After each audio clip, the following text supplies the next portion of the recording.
का भाव हो कैसे कैसे हो बॉलीवुड द्वारा ये गाना के लॉन्च कर रहे हैं। कोनो नायक और कोनो नायिका के बीच के वार्तालाप हो हीरो हीरोइन के बात हो और दोस्त ऐसा बनाइए कि जब दोस्त दोस्त ना रहे, दोस्त से दोस्ती टूट जाए, फिर भी उस पे आपको इतना घमंड हो कि आपके प्राइवेसी का खतरा ना हो, इतना वफादार दोस्त बनाइए। और ऐसे ही जब कभी अलग हो जाता है कोई, तो उसके बुराइयों को भी शेयर करते दिल में, दिल इसको एक्सेप्ट नहीं करता है। किसी गायक ने गाया है, तेरी बेवफाई का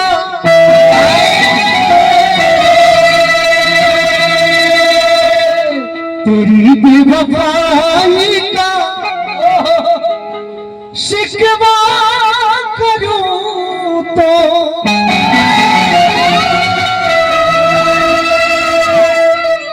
ये मेरी मोहब्बत की तौहीन होगी।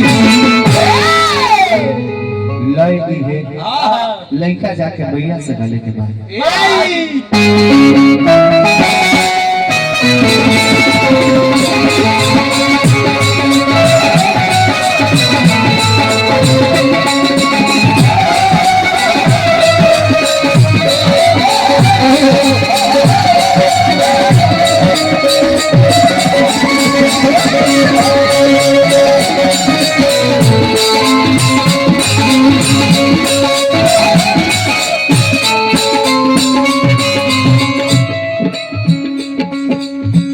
आज के महफिल के शोभा बढ़ावे खातिर चल के तमाम अभिभावक सबका के नतमस्तक प्रणाम है। गायक कलाकार और समाज की ओर से स्पेशल धन्यवाद रवा सबके और शुक्रगुजार हम एक खातिर बानी कि इतना ठंडा के ठंडा ना बुझते हुए अरे वह सभा के जापन आसन जमा के एकदम शांतिपूर्वक गीत संगीत के शोभा बढ़ावत है। एक कलाकार के लिए इससे बड़ा खुशी क्या हो सकता है? इससे बड़ी दौलत नहीं हो सकती, इससे बड़ा प्राप्ति नहीं हो सकता। ये मैं फक्र से कह सकता हूँ। और वो सिर्फ मेरे लिए ही नहीं, वो सारे कलाकार चाहे वो भोजपुरी हो या किसी भी अन्य भाषा का गायक हो या किसी फिल्म इंडस्ट्री का नायक या खलनायक हो या किसी पार्टी दल का नेता मंत्री अथवा विधायक हो, इन सबों के पीछे से अगर आप सभी का वोट और सपोर्ट रूपी पावर हटा दिया जाए तो हमारा लगा था कि एगो मुख्यमंत्री के विरोध पर अब टाइम ना लगे। बस हमनी के कुछ करे नहीं जाए करा के रवा सब निमन बनावे नहीं बनना, हमनी के पास कुछ बात वक्त जाके भैया से कहने के बाद आ जाए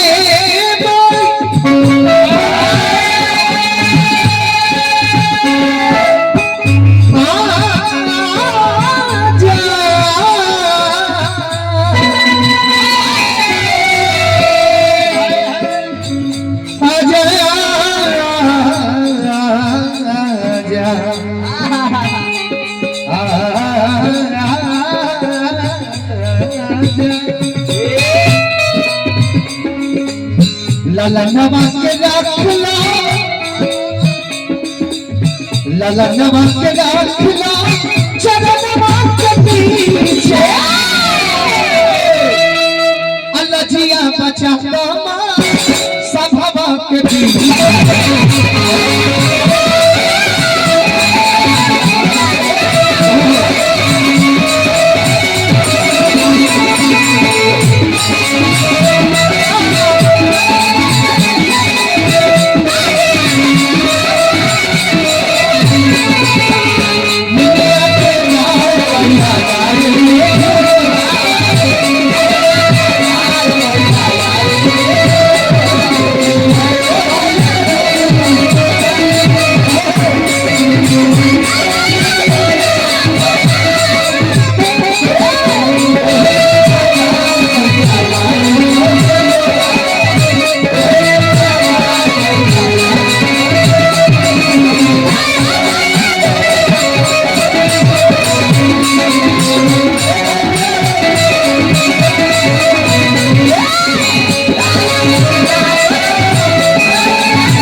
जार भगावे के स्पेशल 2-3 गो नुस्खा बा